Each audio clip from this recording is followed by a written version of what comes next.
పోలీసునికి వచ్చారు జస్ట్ 3 గుంటల పంచాయతీ. ఆ 3 గుంటల పంచాయతీ విని మా అప్పుడున్న ఏఎస్ఐ చెప్పాడు, సార్ వీళ్ళు గత 7-8 సంవత్సరాల నుంచి వస్తూనే ఉన్నారు సార్, ఎంతో మంది ఎస్ఐలు సిఐలు మారినరు, వీళ్ళు ఎవ్వరు వినరు సార్ అన్నాములు అంటే మొత్తం నేను ఎంక్వైరీ చేసిన 15 నిమిషాలలో.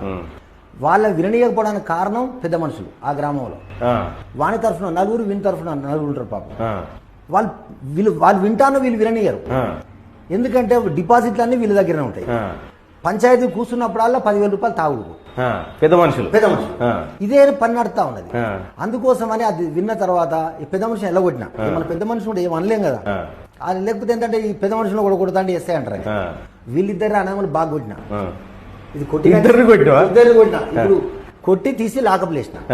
బిడ్డ పంచాయతీ తెంపుకున్నాక మీరే బయటికి రండి, మీరే మాట్లాడుకోవాలి అన్నదమ్ములని.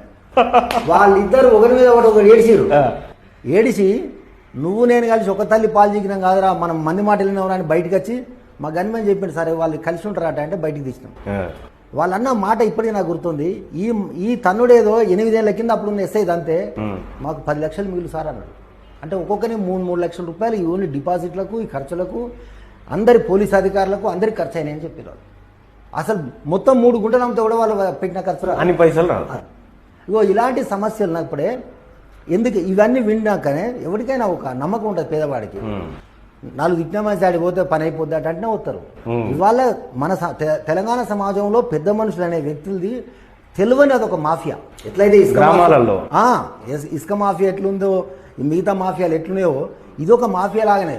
ఒక గ్రామంలో వాళ్ళు పెద్ద మనుషులు చలమైన వాళ్ళు ఒక 5-10 మంది ఉంటారు. వాడి దగ్గరికి నువ్వేంటంటే వానికి ఆ రోజు కూలి ఇవ్వాలి, ఆ రోజు మందు దాపోయాలి, ఆ రోజు అన్ని ఖర్చులు. మళ్ళీ పోలీసులకు వచ్చి పెద్ద మనుషులు ఏం చేస్తారు, మా జమీదారులకు వాళ్ళకి నమస్తే నమస్తే అంటారు. ఎందుకంటే వీళ్ళ సొమ్ము కాదు పోయేది, దేకేది ఉంటే వేరే మోసే అయితే ఢిల్లీ దాకా దేకిచ్చినట్టు పైసలు వాళ్ళే కాబట్టి అన్నకెళ్ళి తీసి 500 జమీదారుకు, 500 కానిస్టేబుల్కు, 500 రైటర్కి ఇస్తారు. ఎందుకు ఇస్తారంటే వీళ్ళు రాగానే పెద్ద మనుషులు వాళ్ళు నమస్తే పెట్టాలి. వాళ్ళు నమస్తే, మా పోలీసు వాళ్ళు నమస్తే అనడం ద్వారా వీనికి అక్కడ గౌరవం పెరుగుతుంది. మన భూమి పెద్ద మనిషి అయితే మాత్రం పోలీసులు మస్తు ఉన్నది. ఇలాంటి ట్రిక్స్ ప్లే చేస్తూ పాపం సామాన్య జనాన్ని చేస్తారు. కాబట్టి నేను గ్రామాలలోకి వెళ్ళి మీరు ఎవ్వరు ఏ పని ఉన్నా డైరెక్ట్ నా దగ్గర రండి, లేదంటే నేను గ్రామాలలోకి వచ్చినప్పుడు ప్రజా కోర్టు పెడతాను.